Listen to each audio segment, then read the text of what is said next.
Hi, my name is Joe Sandusky. I've been a guitar instructor for over 30 years. Today we're going to talk about chord knowledge, and this video is going to be on the open chords. I'll do another video for movable chords or for bar chords. The main thing that you want to do though is not try to memorize individual pictures. Chord books basically come in two types. Ones that are really thin, and they give you some basic open chords and maybe a few other things, and you could memorize those one picture at a time. It's probably 30, 40 chord shapes, okay?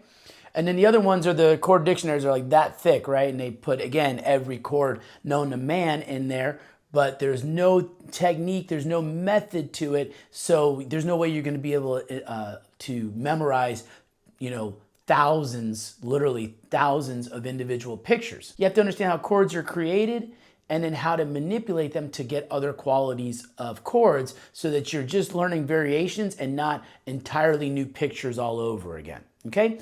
And if you know your open chords, this is gonna be very easy. So we're gonna start with an E chord, okay? Now, if you don't know an E chord, the lowest string, the sixth string is open, then it's second finger, second fret on the A string, third finger, second fret on the D string, first finger, first fret on the G string or the third string. Okay? Now, that's an E major chord. To make a major chord minor, you lower the third of the chord down a half step. What does all that mean? Okay, so we're just gonna take, I'm gonna say an E scale. I'm not giving it a key. Okay, what are the letters of the musical alphabet starting on E? It's E, F, G, A, B, C, D, E. Okay, so E is 1, F is 2, G is 3, A is 4, B is 5, C is 6, D is 7. Okay, so let's look at what notes we're playing. Okay, the low note is an E. The next note is a B, which is the fifth.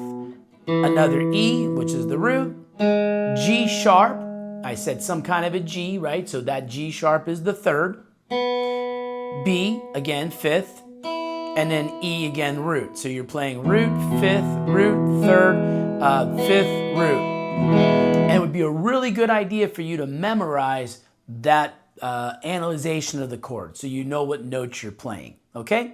So if you want to make a major chord minor, you take the third of the chord, E, F, G was the G in this case, it was a G sharp, and you lower it a half a step, which is 1 fret. Well, it's on the first fret, so down 1 fret is open. So you're taking a finger away, okay? But I don't want you to think of it as taking a finger away, because if you were explaining this to a piano player and they go, hey, how do I make a major chord minor? You go take a finger away, they're gonna look at you funny, like the note doesn't sound if I take a finger away, okay? So you wanna think of it correctly. You're lowering the third down a half step, okay? So the G sharp becomes G natural, okay? We're gonna go back to the E major chord again. And we're gonna add another quality to this. So now we're gonna take that major chord again and we're gonna turn it into a seventh chord. Okay, well, what is a seventh chord? Well, the first chord used the root or the 1, the third, and the fifth, right? You notice we skipped every other note of the scale. We played 1, skipped 2, played 3, skipped 4, played 5. We're gonna skip 6 and play 7th, hence its name. There's two types of seventh chords. One is a major seventh and the one is a dominant seventh. With a major seventh, it's a half step between the root and the 7th, and in a dominant 7th, it's a whole step between the root and the 7th. So now you have this chord. So I'm playing second fret on the A string, first fret on the D and G string. Everything else is open, okay? Now, if I want to make it a dominant 7th, okay, you take the D and lower it another step. We took the E, we moved it down a half step to D sharp. Now we're going to move it down another half step to the open note, which is D, and you have that E7 chord. There's another way to make it a 7th chord too, which is you could take this B and move it up to the D, and it sounds like this. Okay? Little crunchy sounding, okay? That's why I didn't do the major 7 because it's more crunchy sounding, right? Not the best voicing in this case, okay? But both of those are they're all legitimate chord voicings. It just matters what you want to do, okay? So now we're gonna make a minor 7th chord. A minor 7th is just like a dominant seventh with a lower third, or you could look at it as a minor chord with the dominant seventh, the seventh that's a whole step away from the root. So in the case of the E major, we make it E minor, take that finger away, and to make it dominant, right, we took the E down to the D, so now we're only putting one finger down. We're playing just the second fret on the A string, the B note. Everything else is open. Second easiest chord in the world to play. What's the first easiest chord? E minor 11. It's all open notes. But that's the first chord shape that you can now make from major to minor to dominant, major 7, and minor 7. So by learning that one form, you now know 5 different qualities of E chords. So now we're going to take an A major chord. Okay?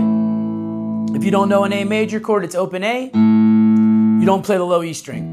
You can, the E is in the chord, but in open position chords, usually the note in the bass needs to be the root to sound good. There's a few exceptions, but for the most part, with the open chords, then when you have open strings, they usually tend to sound better with the root in the bass. So we don't play the low E string.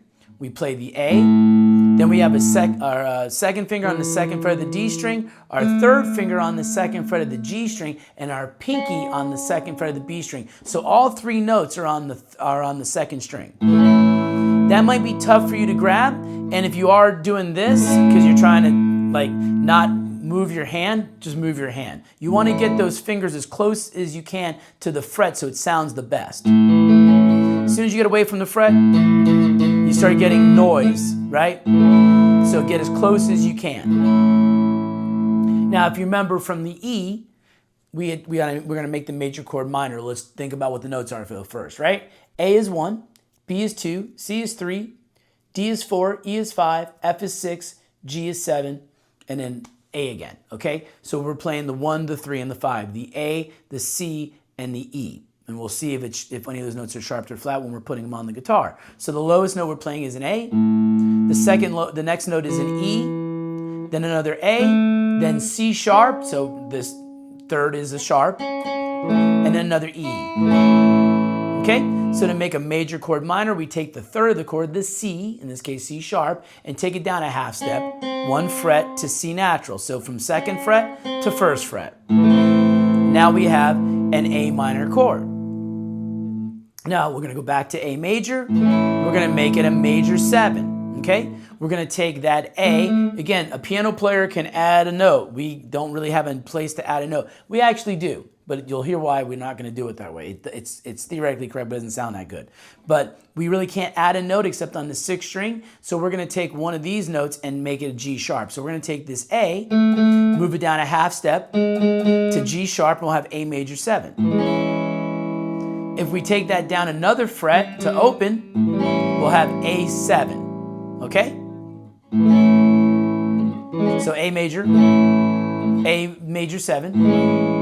A7, also known as A dominant 7. The other thing you could do is you could take the note on the E string and move it to a G sharp for an A major 7, or to a G for an A7, okay? So A major 7, A7. Now, I said you couldn't add a note. Well, if you did that on the low string, you'd have,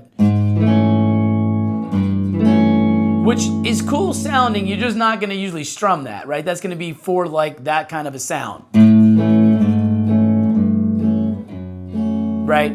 But you get the idea. So we actually came up with multiple ways of playing the dominant chord and the major 7 chord. Now we're going to make it a minor 7. If you remember from the E chord, that just means that it's a minor chord with a dominant type 7th or a minor 7th, a whole step from the root. Okay, so in this case, G natural. So we're going to take that A minor. We can either take our finger away that was playing the A and play the open G, or we can put our pinky down and play the G on the 3rd fret. We can also do that on the low string. All of which have different sounds to them, right? Great. So now with just the A chord, well, you know 5 different types, and you know two or three variations, but they all come from the same original A chord. So it's going to make it a lot easier for you to memorize. We're going to do now the D chord, okay?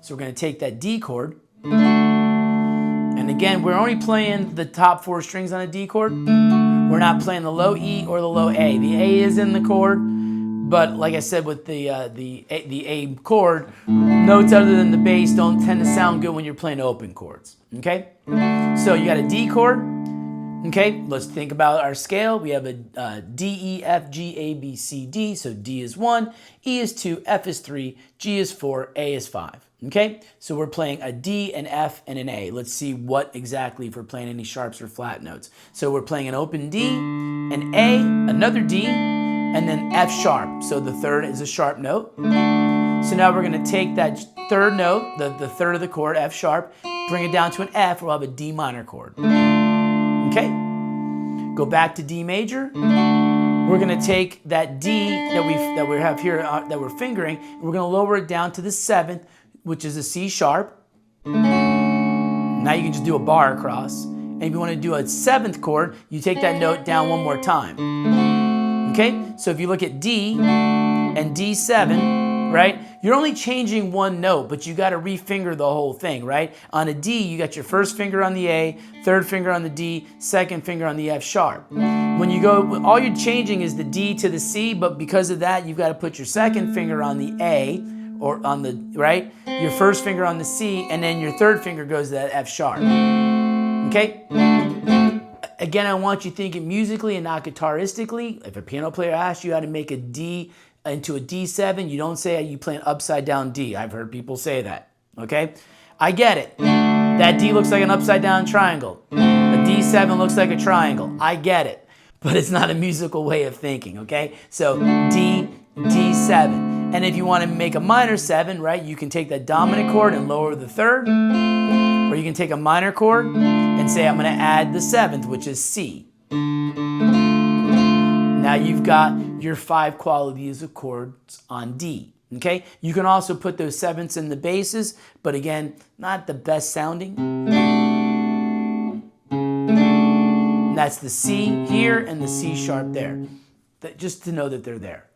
I hope you found this video helpful. If you need more help, I do offer online guitar lessons. These are live lessons on Zoom. You can click on the link in the description to schedule your lesson. I also offer a free consultation lesson, which is also a live half-hour lesson, completely free, no credit cards, no spam emails. Simply set up a lesson. I get to hear you play, and I get to find out what your goals are and give you an idea of what we would do if you decided to study with me. I hope to see you in one of those lessons or in the next video.